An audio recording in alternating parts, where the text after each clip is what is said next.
All right, recording has commenced. What? Recording's commenced? Yes, Why do I gave you you a do this? warning this time. I didn't just tell you 5 minutes I after I don't was. know why you do this to me, Keith. Now Because everybody's going to see that you set me up. I And on love that you. note, everybody. Oh, you do. I know. Well, you're only human and you're not made of wood. But yes, so on that note, everybody, welcome to the WCCF Tech Talkie thing. It's called a cast pod. And Yes, bud. it's just a general one today because we don't know when this one will go live. It's just myself and Keith for this one, and we're just going to be talking about the fact that, well, video game consolidation, the consolidation of the market. Everybody's buying everybody. They've been doing it for too long now. The biggest one, obviously, Bethesda being bought. Well, ZeniMax being bought, and then you've got essentially Tencent buying everybody. And then we're going to talk about platform exclusivity and how is that a good or a bad thing? I know my opinion, and I'm sure Keith's got one too. I have many opinions. Chris, kick us off with what is the latest at the time of our recording. I mean, this obviously is going to go up a bit later, but Yeah. what prompted our discussion regarding the consolidation, or really the conglomeration almost, of the gaming industry? So the latest news is the fact that Tencent have bought, or they've agreed the purchase price of Sumo Digital. Now, Sumo aren't the biggest company, but they have worked on a hell of a lot of big games. Probably the biggest you're looking at: Forza Horizon 4, Little Big Planet 3, Sackboy, and quite a lot of other things. Sonic Team Stars, Ultra Racing, Smash Brothers Brawl, one of Right. those things. Sonic, the racing Sonic Kart, whatever. Yeah, $1.3 billion. Just an outright purchase because it's a public company. And obviously, we've talked so much about acquisitions in the past. Embracer or THQ Nordic, they bought everybody they can. And then obviously Microsoft buying ZeniMax and Bethesda. But then you've got Sony who have purchased Housemarque or Housemarque or Tent. Yeah, that's an interesting. How do you pronounce that one? Tent. So my opinion is that I don't like the massive number of acquisitions. It's it's it's got its positives and negatives. So tell me, what is a positive? Like, because I mean, you know how I stand. Every time somebody buys somebody new, I groan and I gripe. Like, that's just So kind of I don't have any single positive for Microsoft buying Microsoft buying ZeniMax. There are no positives, not in my opinion. okay. That's Um, fair.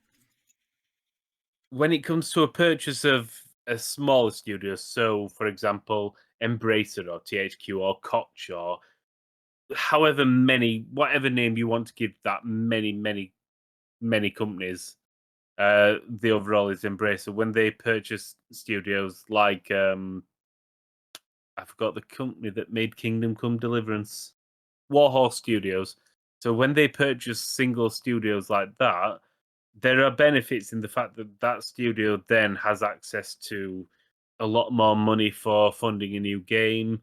They've got access to the global publishing arms. They've got access to all the backroom things that go with the publisher and the company. Hmm.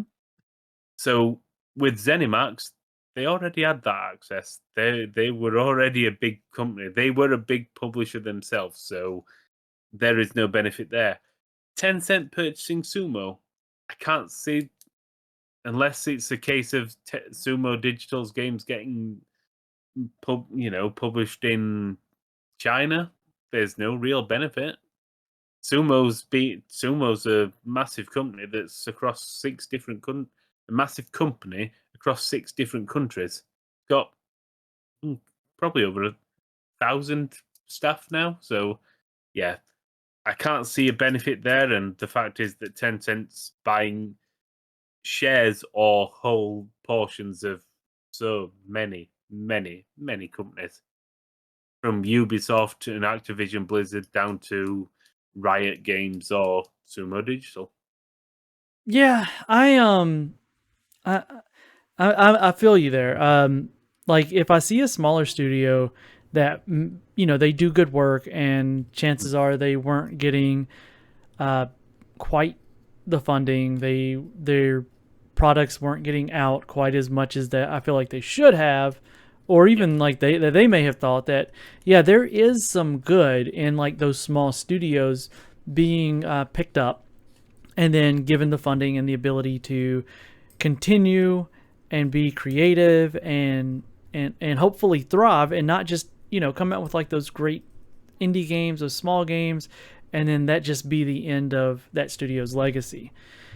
yeah. But the the big ones, I have a hard time with those. Like, uh, was ZeniMax in any kind of danger?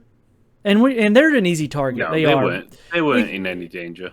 yeah, like that was everybody in there sitting there licking their chops and salivating over big profits and big numbers.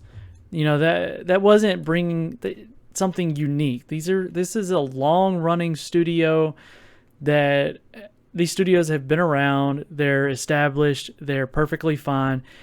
It it almost seems like the people in charge were just ready to be done with it, and somebody came in and they're like, "Yeah, sure, we'll All hand you Todd over." Howard's fault in Fallout 76. Right? It's like this. So just a little backstory. My dad has a history of like starting businesses and then selling it, Yeah. and like he's a machinist, and he would build up a machine shop and then sell it off. He'd make it successful and then he'd sell it off to a bigger machine shop company that Yeah. does Yeah. whatever. And I always worry that's a lot of what you see happening and what people are thriving to do in the gaming industry these days. So That certainly is in the general tech industry. It always has been. It's a case yeah, of make a hit app and then sell for billions. And, exactly. you just hope that Google, Apple, or whoever purchases you. And we've seen what's happened with like Minecraft, for example. I remember when we thought that was ridiculous how much they spent on the Minecraft IP. And 4 billion. now look at what Was it they've four done with it. billion? It was something like Yeah, that. And look what they've nothing. exactly. So people that I know that play Minecraft still want the better, or not, they still want the Java edition. They want the old one. They want it Yeah. offline. They want to run their own servers. And you've seen how Microsoft has taken it over. And I mean they've done some things they've done some licensing agreements, but Yeah, it they essentially probably made their money back just on the merchandising. exactly, and Um, it just turned into a cash cow for them. And the the game itself, Minecraft dungeons, no. it was terrible. I wanted to like it Just because I love suppose when Diablo. Minecraft 2 comes out, will there be a Minecraft 2? I How hope can not. you make a Minecraft 2? The probably to me one of the coolest things that's happened with Minecraft was the whole ray traced Minecraft, like the Yeah. full path tracing. That was really cool. But I think that would have happened without Microsoft buying them. The game was already super popular, and it still is super popular. But it's like it's playing it safe now. Minecraft was able to exist and become a thing because somebody took a gamble. And Yeah. And Notch's certainly won big on that gamble. oh yeah, 100%. But what of these companies once they got bought up? What kind of gambles have they made after they got bought up? They've just been iterative and they've just fell in line. So while it seems like they get all this money and this opportunity to really push the envelope, they basically get told to stay in a box and make what you're told to make. Hmm. And if you're not successful, then we're just going to close down your branch and absorb you into projects that are making money. Yeah, and I know that there's all this talk about Microsoft being the fact that they're going to be more hands off, but I don't honestly. They may be compared to how they were when they had Lionhead and like obviously that got shut down. But I still look in the fact that obviously what was it, E3 and the Outer Worlds 2's already been announced, and I'm thinking that's too soon. Mm-hmm. So I So, don't think Microsoft are very hands off. Because I'm I, sure Obsidian could have been working on something else. yeah, I mean, and I get it. I mean, they purchased it, they owned it, they can't, and people don't Yeah, want to hear yeah, this. They yeah, can do what they want to with it. yeah, You know, I certainly. mean, how many IPs over the years have been bought and then just canned? They've been put on a shelf, and then what you'll see is you'll see a remake done of an older game or an HD version to keep it from going to the open domain, so that they can It's say they're using the there's all license. there is that, and there's also it's just a way of testing the waters to see if people want a new version of that game. Yeah, I mean, look at what Ubisoft has done with like Prince of Persia. Have Yeah. they even released that remake yet? At the time of writing, no. Really? That still isn't At the out? time of writing, Yeah, writing, you at know current what I mean. time. At current time. While we're yeah, um, but we know the reality in why they're doing this at this point, and that's why. Yeah. Just keeps getting Yeah. delayed, and I don't know. I would say it was meant to have been out in March, and it's now July. Right. So to take all of the things that we've said so And far, again, it was actually meant to be out before March. it That was the it, first delay. it was right, and Yeah, all of these things ultimately, at least for when it comes to Sony and Microsoft, and see Tencent, they just want all the money. If it's valuable, Tencent's gonna want to buy it. Like yeah. that's kind of all there is to those guys. But the console guys and their purchasing of it is literally at this point buying up exclusivity because Strangely, I wouldn't be surprised if that was an arm for Tencent. Maybe they will no, eventually like hang make on. go on. I'm gonna pause it. Right, so what were you So, saying? You said about yeah, Tencent, Tencent. They just yeah, want that.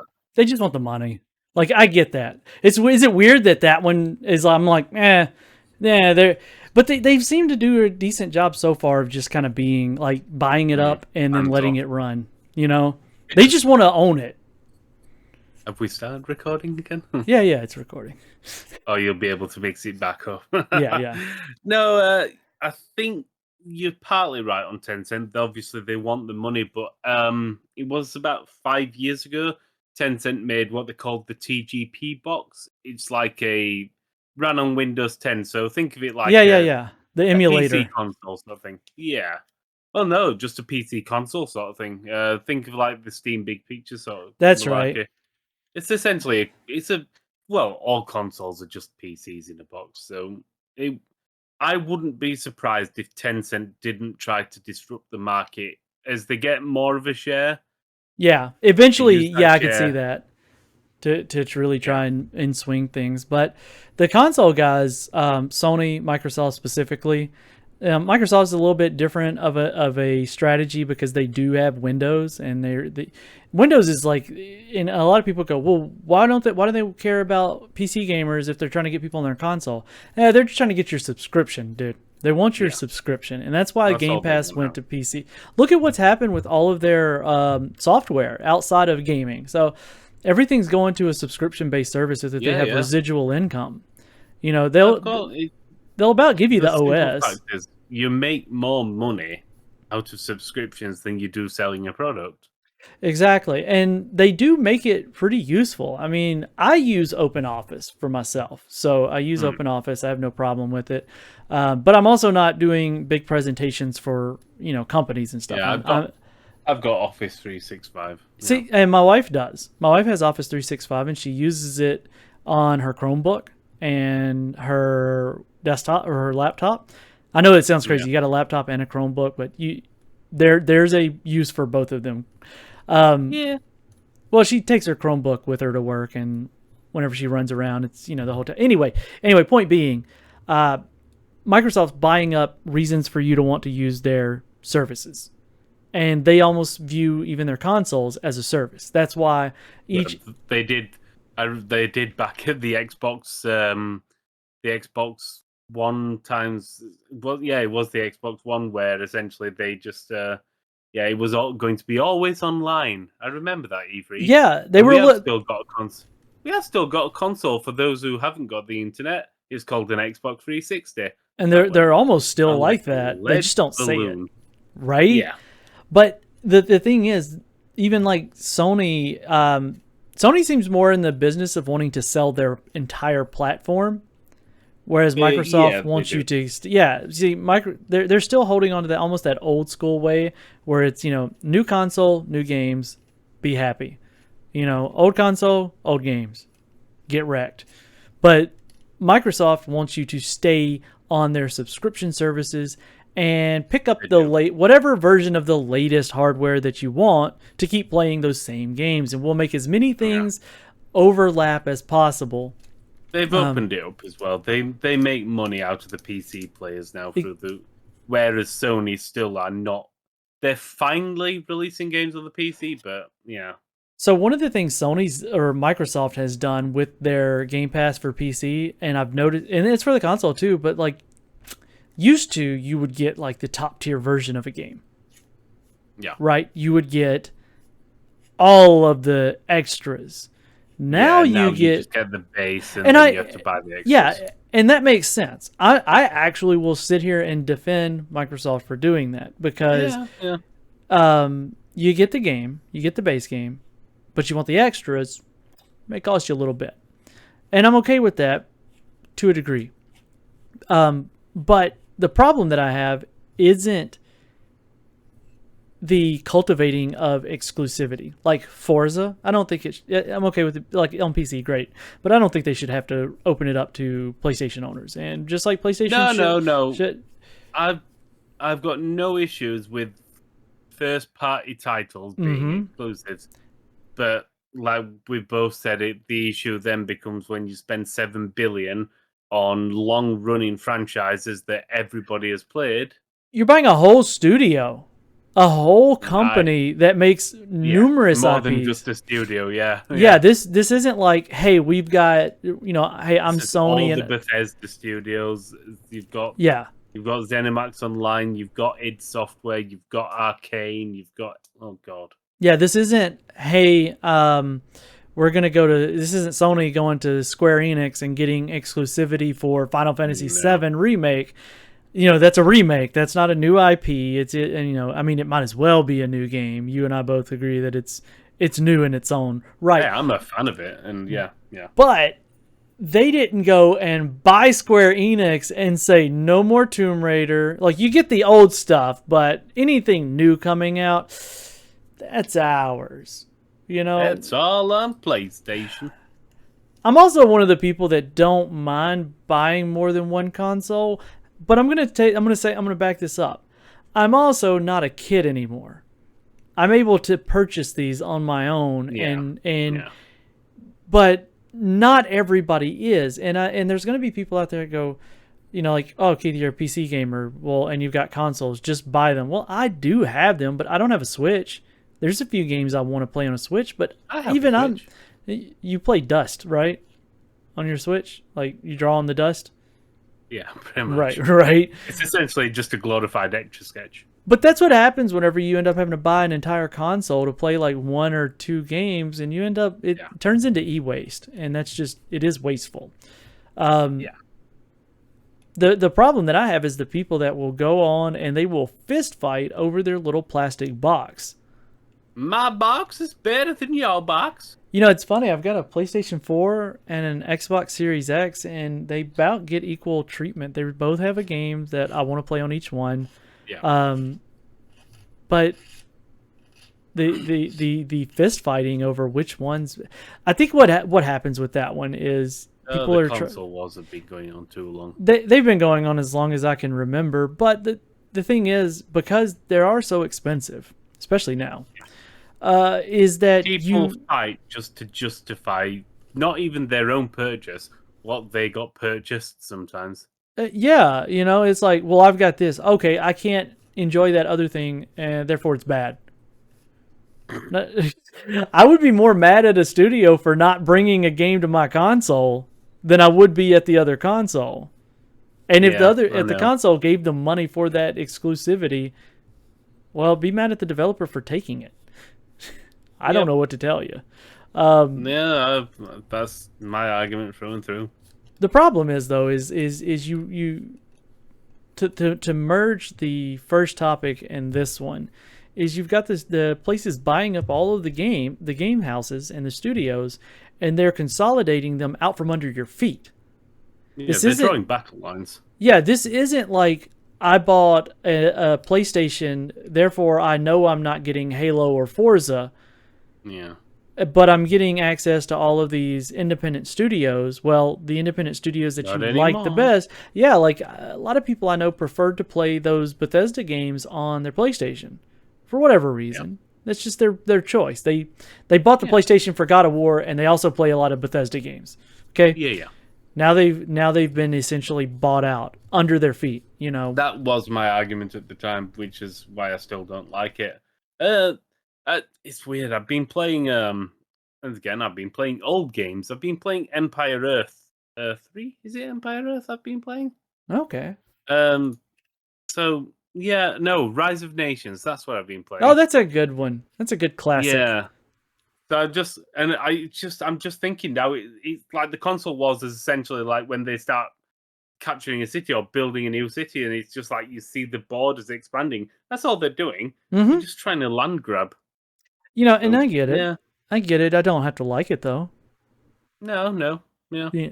it's So, business. It's uh, business, and the person who eventually suffers is the consumer.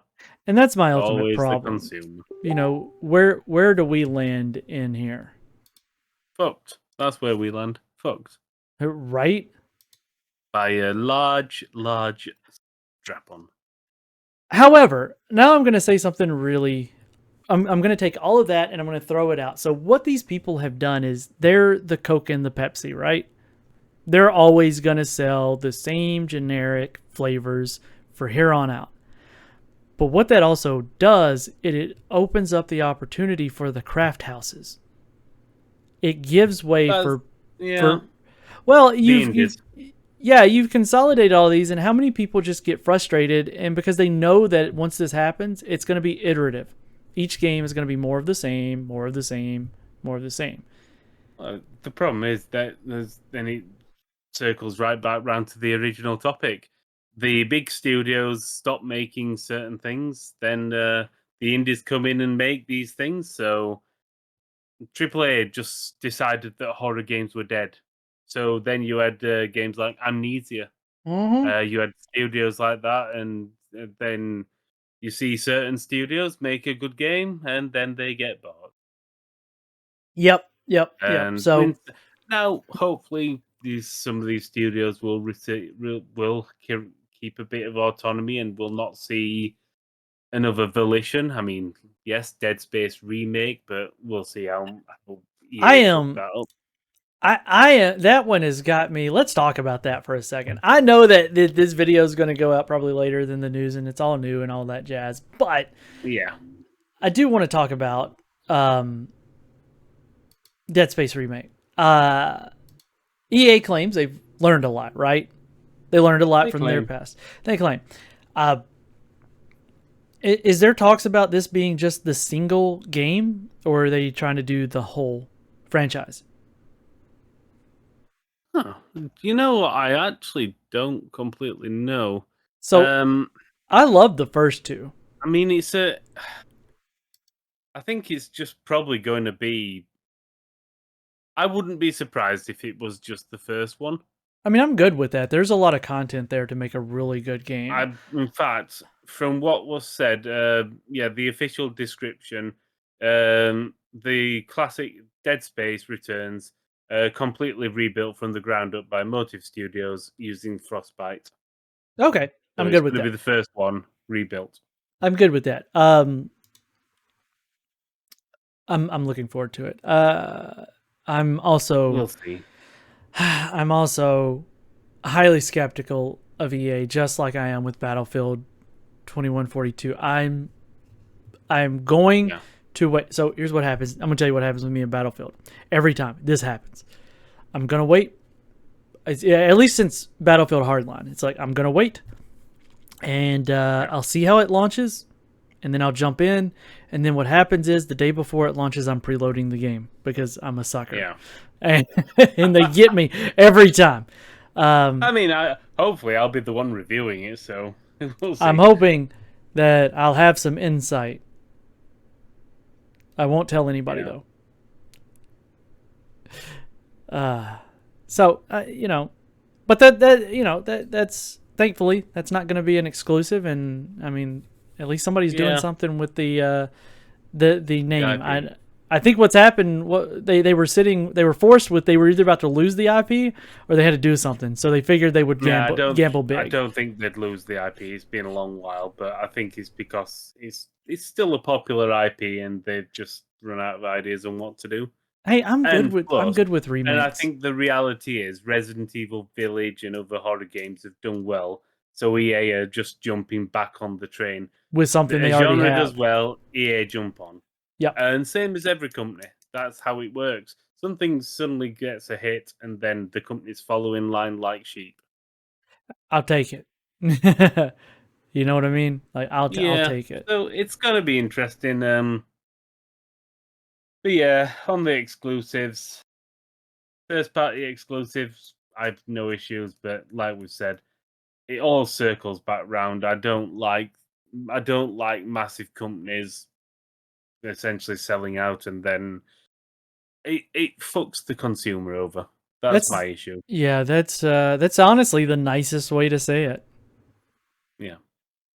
So Yeah, I think. Also, I've been telling you I've been playing Rise of Nations. What have you been playing, Keith? I Well, we write this. Well, we record this. I've actually been replaying through Doom 2016. Fair enough. I know it seems kind of odd, but whenever No. I was on vacation, I put it on my laptop and I just kind of kept playing it. I was actually hoping to get to play Resident Evil Village with Fidelity FX Super Resolution going, but it wouldn't launch on my laptop.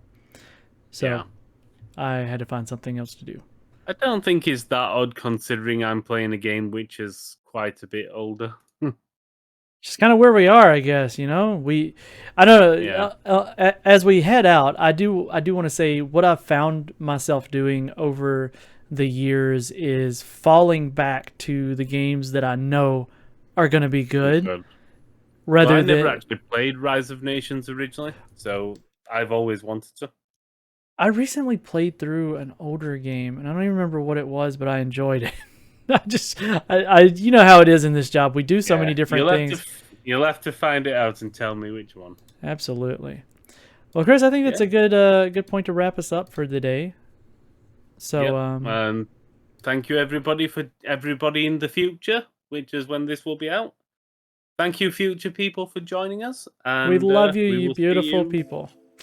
We will see you the last time and the next time. Absolutely. And let us know in the comments if you've made it this far, what your take is on exclusivity. And also, tell us what you're playing.